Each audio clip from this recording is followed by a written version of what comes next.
An ABC News exclusive interview with V.Stiviano, the woman at the center of the Donald Sterling controversy, speaking out about the firestorm sparked by a taped conversation between her and the billionaire LA Clippers owner.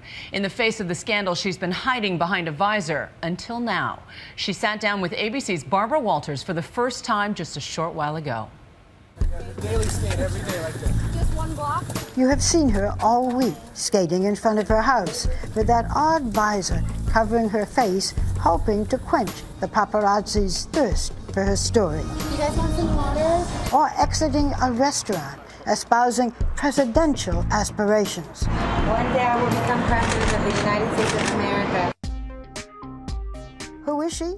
She is 31-year-old V.Stiviano, the woman often at Sterling's side at Clipper games, and she is nearly 50 years his junior. I'm his confidant, his best friend, his silly rabbit. Tonight, V.Stiviano speaking for the first time. Our relationship started off me working for Mr. Sterling and his nonprofit organization, the Donald T. Sterling Foundation, and it's evolved to so much more, on a level in which it's become a big scandal. It became a scandal. Yes. Yeah, why? How and why doesn't even matter anymore. It's here.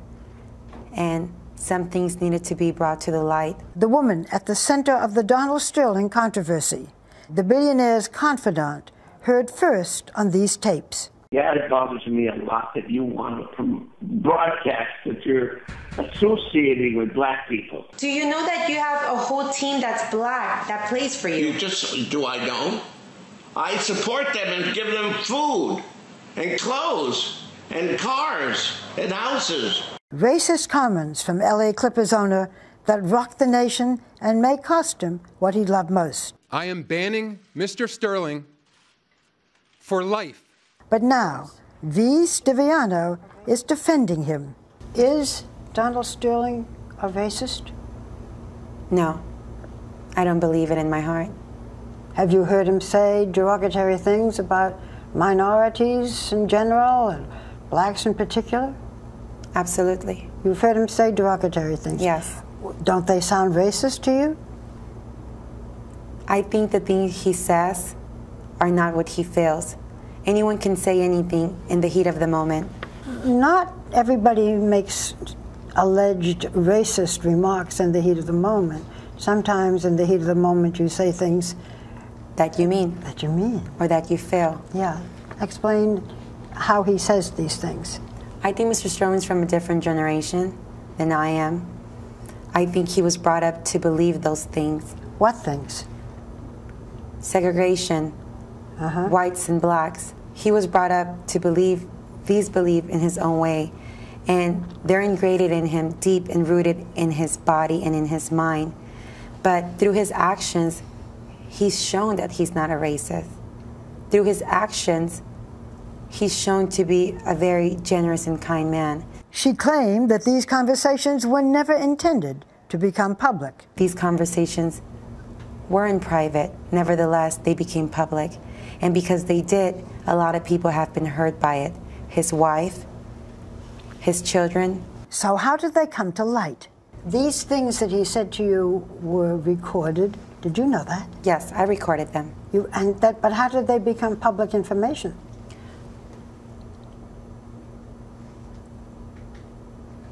Someone leaked the audio, or sold the audio, or gave the audio to what I believe to be TMC, a friend or a so-called friend of mine. I was planning on quitting working with Mr. Sterling a few months back. No one understands my pain and feeling, and I was reaching out to a few of my friends. I shared an audio with them where they can empathize and sympathize my feelings, my way of being. You are half black and half Mexican, and you were very close to Donald Sterling. Yes. You do not consider him a racist? No. No. Stiviano says that over their 2.5-year relationship, she was helping him to change his point of view. People were used to Mr. Sterling being Mr. Sterling. And here comes the V, and everything changed. Mr. Sterling is nice and kind to everyone. He greets and treats people with equality. and I brought that light to him. So you helped him become a better person? In every way. Mm-hmm. In every way. But the question on everyone's mind, can you tell me what your relationship with Donald Sterling is? I'm Mr. Sterling's right-hand arm, man. Are you in love with Donald Sterling? I love him. I'm not sure that's what I asked. Are you in love? No, I'm not in love. You love him what? Like a friend? I love him romance? I love him like a father figure. Like a father.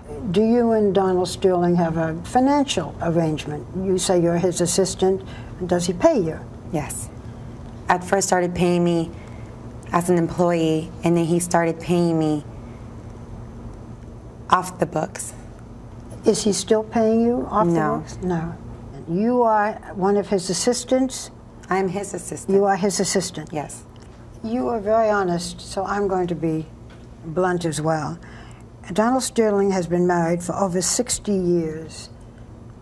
Where do you fit into that life?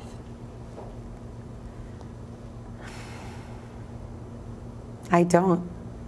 Mr. Sterling's marriage is Mr. Sterling's marriage and relationship. I'm not part of that life. What's the biggest misconception about you?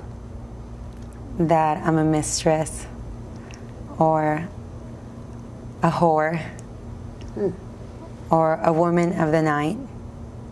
People have seen you walking with a visor. Why the visor? I'm hurting. I'm in pain. It hurts to see someone that you care about hurting. It hurts to see people speculate, assume, say, throw darts at you when they don't know you, when they don't know your story, when they don't know the truth, all based on hearsay and assumptions. It hurts. She was with Sterling just moments before she sat down with me. Miss Stiviano, you just left Donald Sterling. What is his state of mind right now? Confused. I think he feels very alone, not truly supported by those around him, tormented, emotionally traumatized. From what? From everything. I think he's highly more traumatized and hurt by the things that he said himself. I think he can't even believe or understand sometimes the things he says. Do you think that Donald Sterling should apologize? Absolutely. Will he apologize? Only God knows. What advice are you giving Donald Sterling now? I just want him to come to his senses. I want him to believe it and feel it and to genuinely feel apologetic to the world. I'm giving him the advice that he should apologize to the nation, to the world, for his racist remarks. For Nightline, I'm Barbara Walters in Los Angeles.